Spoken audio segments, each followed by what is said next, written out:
Hujjatsiz uyni qanday qilib qonuniylashtirish mumkin? Bugungi kunda fuqarolardan shunday murojaatlar kelyaptiki, mening uyimni hujjati yo'q. Qanday qilib bu uyni hujjatlashtirsam bo'ladi degan savollar ko'p. Demak, bunda ikki xil holatda mulkingizni qonunlashtirishingiz mumkin. Demak, birinchi holati, agar siz 15-20 yildan buyon ushbu uyda yashab, uni soliqlarini to'lab kelayotgan bo'lsangiz, demak, fuqarolik huquqi bo'yicha insofli egallovchi deb hisoblanasiz va bunday holatda siz mulk huquqini olish, ya'ni e'tirof etish masalasida sudga murojaat qilishingiz mumkin. Ya'ni soliq to'langanligi haqidagi ma'lumotlarni va qachondan boshlab ushbu uyda yashab kelayotganingiz haqidagi ma'lumotlarni sudga taqdim qilib, demak, mulk huquqi olishingiz mumkin. Shuningdek, prezidentimizning demak yer masalasi, ya'ni mulk huquqi olish masalasida aksiya e'lon qilingan. Bugungi kunda hududlarda xatlovlar ketyapti.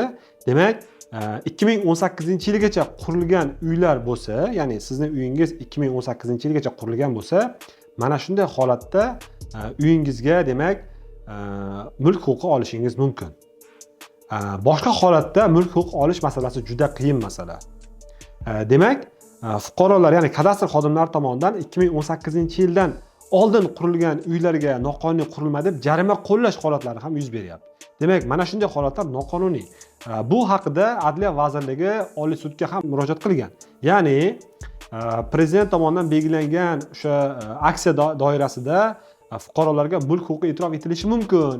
Shuning uchun kadastr xodimlari tomonidan noqonuniy jarimalar qo'llanilib, uylari buzilishga, ya'ni noqonuniy qurilma deb topilgandan keyin uni majburiy tartibda buzishga fuqarolik sudlariga chiqilayotgan holatlari yuz berayotgani uchun Adliya vaziriga alohida xat bilan murojaat bilan chiqqan edi. Demak, agarda sizda yer bilan bog'liq, mulk huquqi bilan bog'liq holatlar yuz berayotgan bo'lsa, bizga murojaat qilishingiz mumkin. Biz sizga qonuniy yechim berishga tayyormiz.